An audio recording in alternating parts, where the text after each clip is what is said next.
प्रिय सद्गुरु, मुझे इंसानों के बजाय प्राकृतिक दुनिया में अचंभा देखने में आसानी होती है। मैं इंसानों में भी उसी अचंभे को कैसे देख सकता हूँ जैसा मैं एक नाचते हुए मोर में देखता हूँ।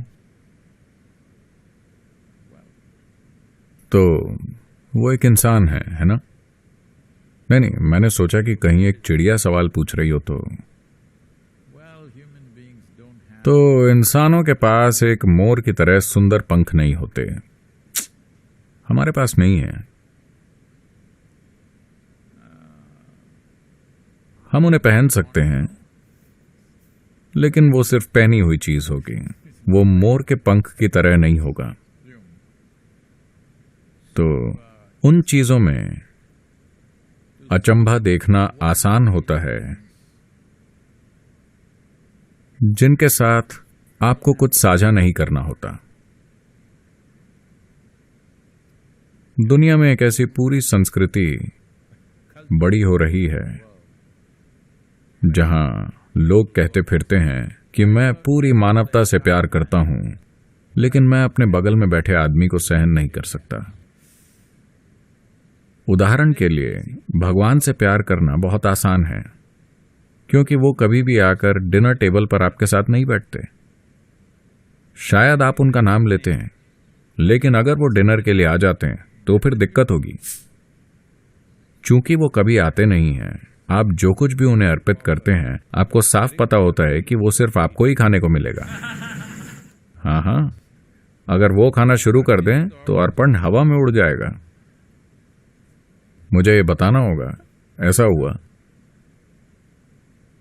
अलग अलग धर्म के भिखारियों की एक संस्था है।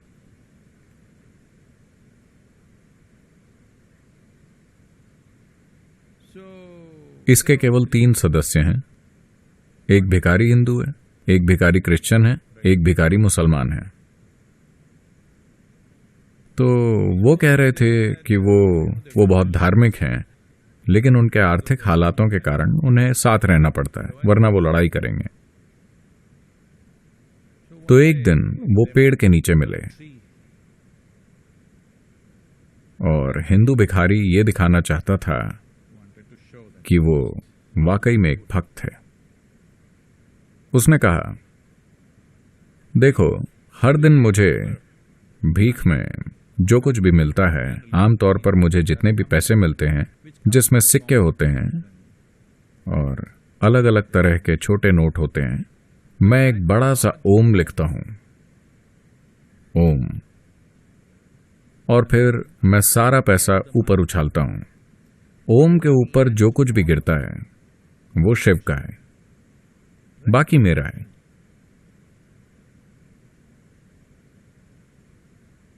मैं एक सच्चा भक्त हूं।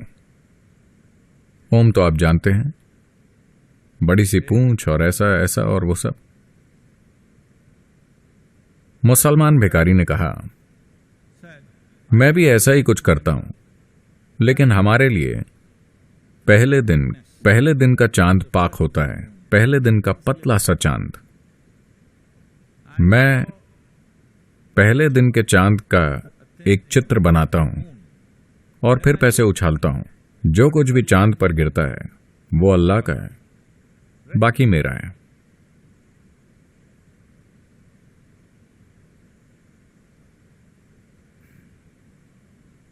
फिर उन्होंने क्रिश्चियन भिखारी से पूछा कि तुम क्या करते हो? उसने कहा, मैं सारा पैसा लेकर ऊपर उछालता हूं, जो भगवान का है वो उसे रख लेते हैं, बाकी।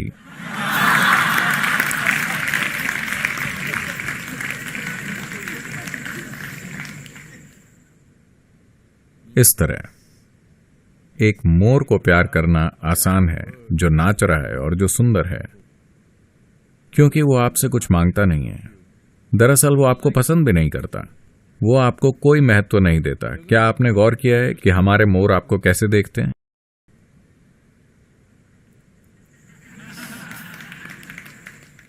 वो आपको कोई महत्व नहीं देता।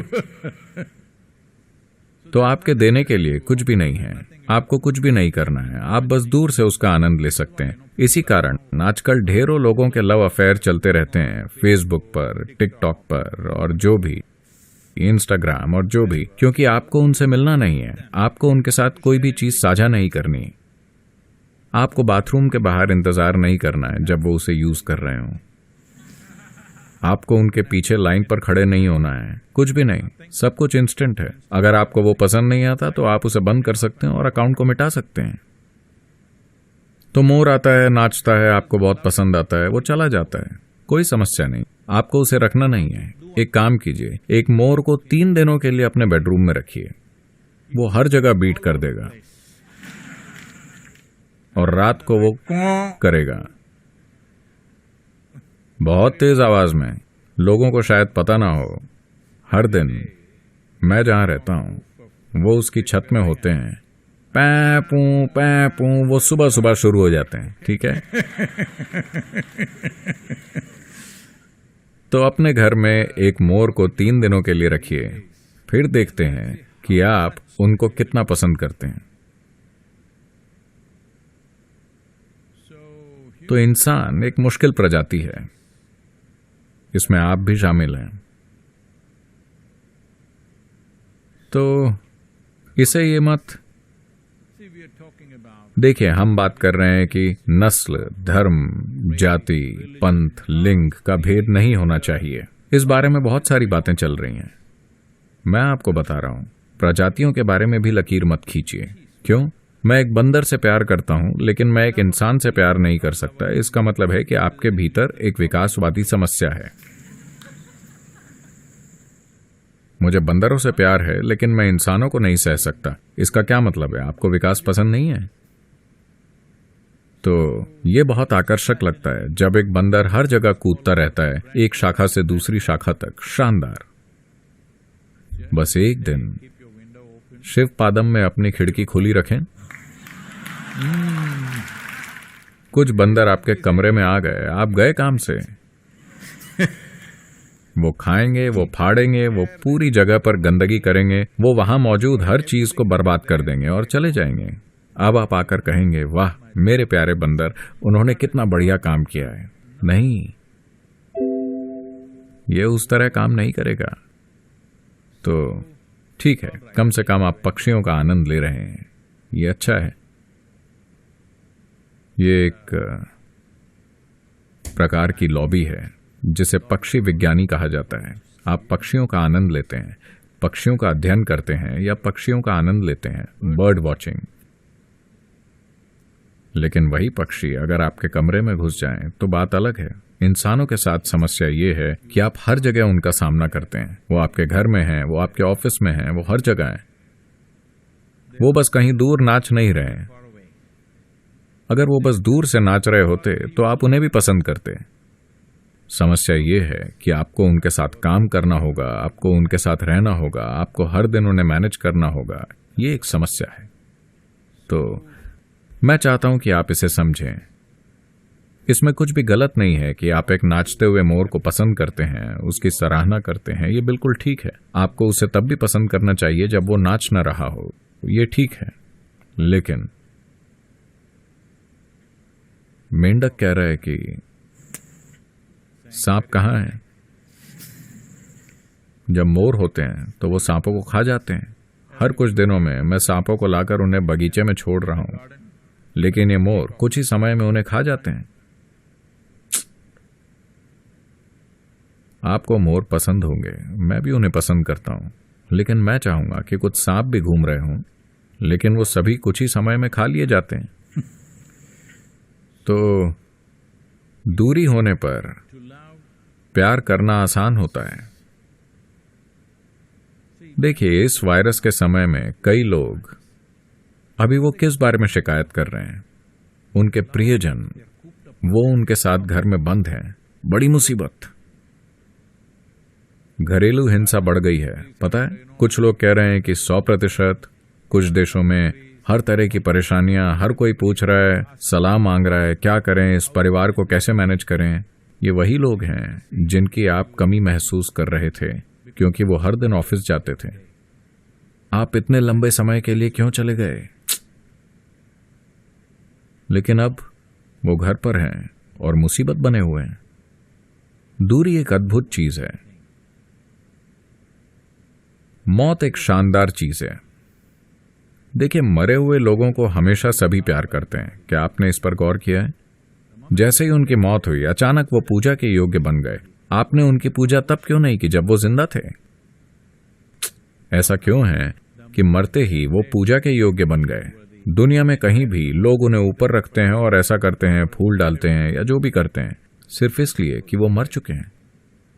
जब वो जिंदा थे तब आप इसे करने के लिए तैयार नहीं थे। जब वो मर चुके हैं तब आप ये कर रहे हैं। इसका मतलब क्या है? नहीं, मैं ये नहीं कहना चाहता। आप जानते हैं, जब वो जिंदा थे आप उनके साथ संघर्ष कर रहे थे। जैसे ही वो मर जाते हैं आप उनकी पूजा करते हैं, उन्हें याद करते हैं और उनसे प्यार करते हैं। इसका क्या मतलब है? आप शायद इंतजार कर रहे हैं। ये अच्छी बात नहीं है, बिल्कुल भी नहीं। तो चलिए इसे ध्यान से देखते हैं। आपकी समस्या ये है कि आपके व्यक्तित्व की एक निर्धारित विशेषता है। आप एक ऐसी चीज की तलाश कर रहे हैं जो आपके व्यक्तित्व को नुकसान न पहुंचाए। लेकिन इंसान, आप तो जानते हैं, हर इंसान आपकी सीमाओं का सम्मान नहीं करता है। वो उस पर कदम रख ही देते हैं। उनमें से कुछ अनजाने में, उनमें से कुछ जानबूझकर, मेरी तरह। हमेशा जानबूझकर आपकी सीमाओं पर कदम रखना। तो जैसे ही कोई आपकी सीमाओं पर कदम रखता है, आपको लगता है कि वो व्यक्ति एक समस्या है। मोर अभी आपकी सीमाओं के बाहर है, वो बहुत सुंदर दिखता है। अगर वो आपकी सीमा में कदम रखता है तो आप उसे भी एक बड़ी परेशानी की तरह देखेंगे। हाँ, आप देखेंगे। चाहे वो मोर हो या कोई और पक्षी या बंदर या गधा या जो भी हो, दूर से सब कुछ अच्छा होता है। तो अभी आपके और इन प्राणियों के बीच एक दूरी है, इसलिए आप इसका आनंद ले रहे हैं। इसका आनंद लीजिए, इसमें कुछ भी गलत नहीं है। लेकिन महत्वपूर्ण बात यह है कि अगर आप अपने और अपने व्यक्तित्व के बीच थोड़ी दूरी बना लेते हैं तो आप देखेंगे कि आप खुद का भी आनंद लेंगे। और जब आप इस व्यक्ति का आनंद लेते हैं तो आप देखेंगे कि हर कोई शानदार है। हाँ, आप नहीं समझ रहे।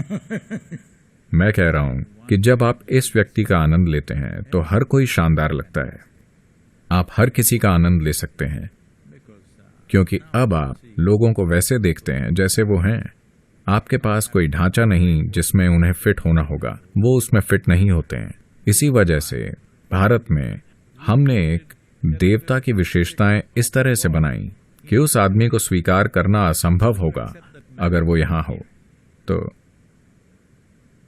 जैसे कृष्ण, राम, शिव, आप इन लोगों को स्वीकार नहीं कर सकते। महिलाओं से पूछिए कि क्या वो राम को अपने जीवन में अपने पति के रूप में स्वीकार करेंगी? वो नहीं करेंगी।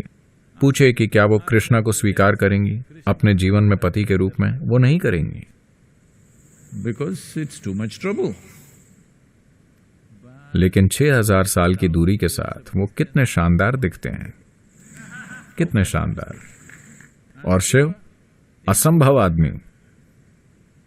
ठीक है, बस कुछ भी और सब कुछ जो आप सोच सकते हैं वो हैं। तो ये एक भगवान का चरित्र इस तरह बनाया गया था कि अगर आप वास्तव में उन्हें उन चीजों के लिए देख रहे हैं जो वो हैं और फिर भी उन्हें पूरी तरह स्वीकार कर रहे हैं और उन्हें पूजनीय तरीके से देख रहे हैं, अगर आप शिव को स्वीकार करते हैं वैसे जैसे वो हैं, तो आपके पास इस धरती पर किसी भी इंसान के साथ कोई दिक्कत नहीं होगी। तो आपको ऐसा करना चाहिए।